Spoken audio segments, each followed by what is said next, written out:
मित्रों,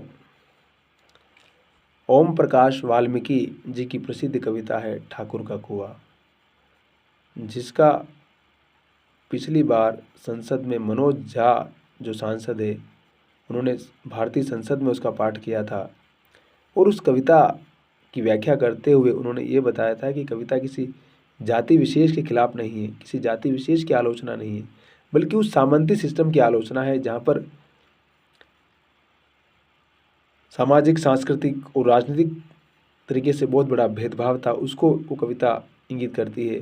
आपको याद होगा तो हमारे इरफान खान जो बड़े एक्टर थे उन्होंने भी जयपुर के साहित्यिक फेस्टिवल में इसका पाठ किया था और वो वीडियो आप यूट्यूब पे देख सकते हैं, बहुत जगह उपलब्ध है। इस कविता को लेकर के बहुत सारे लोग सवाल खड़े करते रहे हैं, उनकी असहमतियाँ रही हैं, लेकिन वो साहित्य के लोग नहीं हैं, वो राजनीति के लोग हैं जिन्हें शायद साहित्य की या कविता की समझ है या नहीं है, मुझे नहीं पता है इसके बारे में।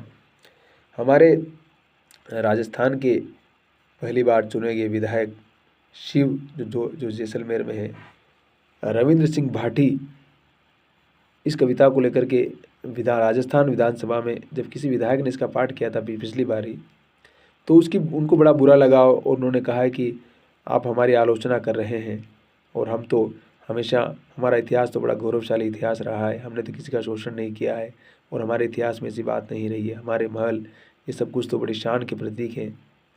और उन्होंने बहुत लंबा चौड़ा अपना भाषण दिया और उन्होंने इस कविता पर अपनी असहमति दर्ज की और कहा कि इसको रिकॉर्डिंग से हटाना चाहिए, शायद इसको हटा दिया है या पता नहीं मेरे को इसके बारे में कुछ ज़्यादा।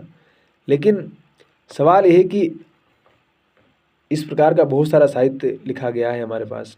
कफन कहानी है प्रेमचंद की,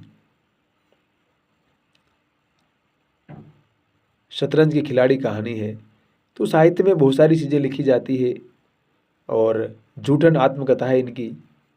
शायद रविंद्र सिंह भाटी जी से मैं गुजारिश करूंगा कि ओम प्रकाश वाल्मीकि जी की आत्मकथा पढ़िएगा तो आपको पता चल जाएगा कि जिस आदमी ने कविता लिखी है उसका जीवन का बैकग्राउंड क्या है, वो भारतीय सामाजिक व्यवस्था की किन संदर्भों और किन किन बातों के आधार पर वो कविता लिख रहा है और उसका जीवन किस प्रकार का रहा है और किस समाज के वो किस बैकग्राउंड से आता है, किस वर्ग से आता है, जहाँ वो सदियों से किस प्रकार के दंश झेलता रहा, उसके साथ किस प्रकार का शोषण होता रहा।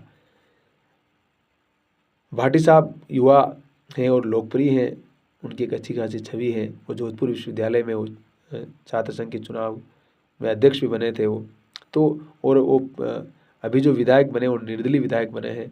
उन्होंने सांसद का चुनाव भी लड़ा था लेकिन वो किसी कारण से हार गए थे। तो सवाल ये है कि जो हमारे राजनीतिज्ञ हैं, जो हमारी नई पीढ़ी के लोग जो राजनीति में जा रहे हैं, स्वागत है, उनका जाना भी चाहिए, लेकिन उन्हें भी तो साहित्य का, कलाओं का ज्ञान होना चाहिए ना, उनकी समझ भी तो समृद्ध होनी चाहिए। उन्हें भी इन सारे सवालों से रूबरू होना चाहिए और उन्हें समझना चाहिए कि कविता क्या है। और कविता को एक बार पढ़ देता हूँ मैं, फिर कविता के बारे में कुछ सूत्र बता देता हूँ।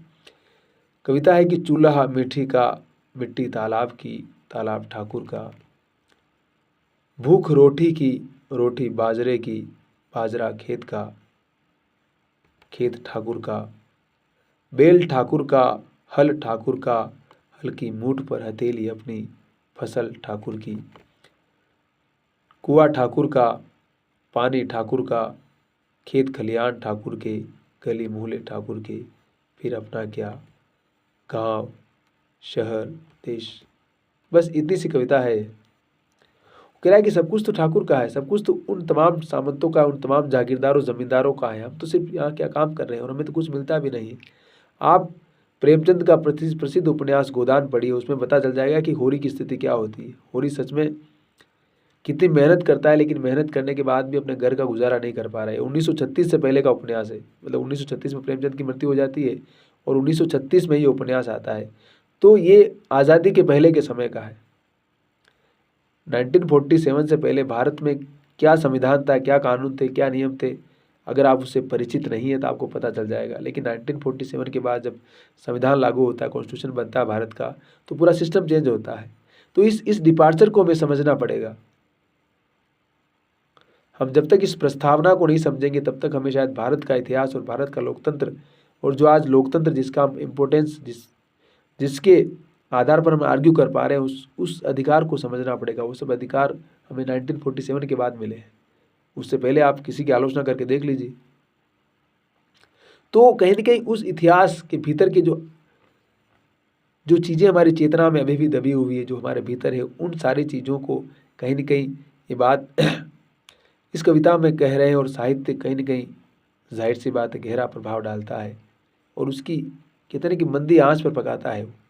तो इसको समझने की आवश्यकता है हमें, और मुझे लगता है कि हम जितना अधिक पढ़ेंगे, जितना अधिक समझेंगे, रविंद्र सिंह भाटी जी से भी मैं यही आग्रह करूँगा।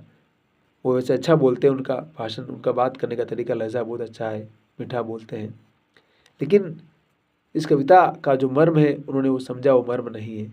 वो खुद इस कविता को फिर से पढ़ेंगे और उस इतिहास को थोड़ा-सा समझेंगे, तो शायद उन्हें वो चीज़ें समझ में आ जाएगी। तो इस कविता को उस नज़रिए से, उस दृष्टिकोण से समझने की आवश्यकता है हमें। आज के लिए इतना ही। हँसते रहिए, मुस्कुराते रहिए, मस्त रहिए।